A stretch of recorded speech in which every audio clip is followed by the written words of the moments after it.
This week, the Senate Select Committee on Housing came to Lima, Ohio, and Rhodes State Community College. Lima is a place that has a lot of job opportunities, but not a lot of housing options when it comes to places to live.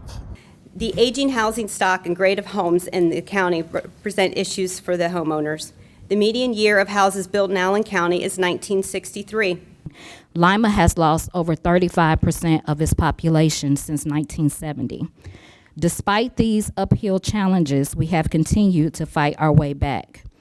Like many small cities across the state, our downtown has come alive with over $65 million in new projects started or underway.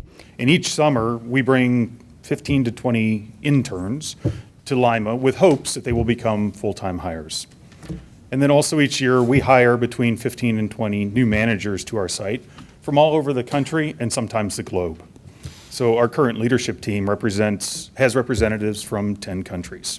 Housing is one of the biggest challenges our new hires are faced with about 25% of them ending up outside the Lima area due to lack of available housing, and specifically market rate rental properties. And when we're done with this building, there'll be 50 market rate apartments that's going to be needed to support all the restaurants that are opening up here. And we're doing all of this on our own. We don't use government programs. We just go and do it. We operate under the rule that we don't rent an apartment unless we would live in it ourselves. In Bryan, a small lot costs $45,000 to develop. Our area has land ready for both industry and housing. Our industry leads through Jobs Ohio are losing out due to lack of available workforce.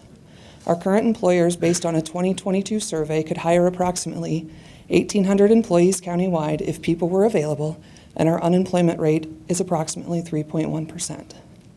We simply do not have places for people to live. Is it the market just isn't going to allow the building of a $100,000 home?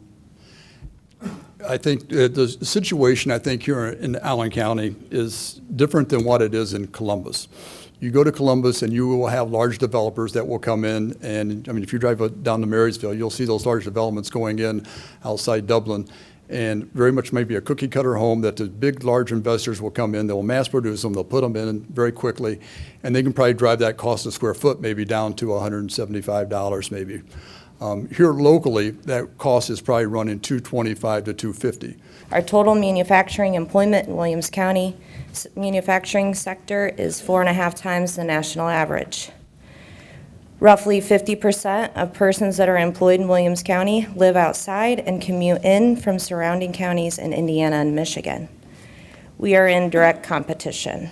I think we're picking up on legacy cities and just the awareness that there's housing inventory out there, but we have to take care of what's out there so that it can sustain us for the next 100 years. And so that is an issue of revitalization, and I'd like to see us be able to tackle this issue in many different iterations, so that being one of them. What it shows is, these homes have great bones.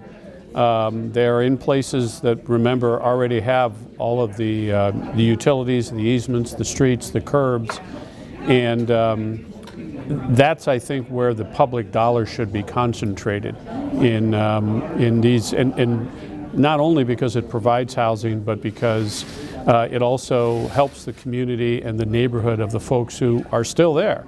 And we did a lot of that in the budget. I hope that this committee's work is going to highlight that that's where some of these answers are. And for the latest news from the Select Committee on Housing, make sure you log on to ohiosenate.gov/news/on-the-record. On social media, it's at Ohio Senate GOP. From the campus of Rhodes State College in Lima, Ohio, I'm John Fortney for the Ohio Senate.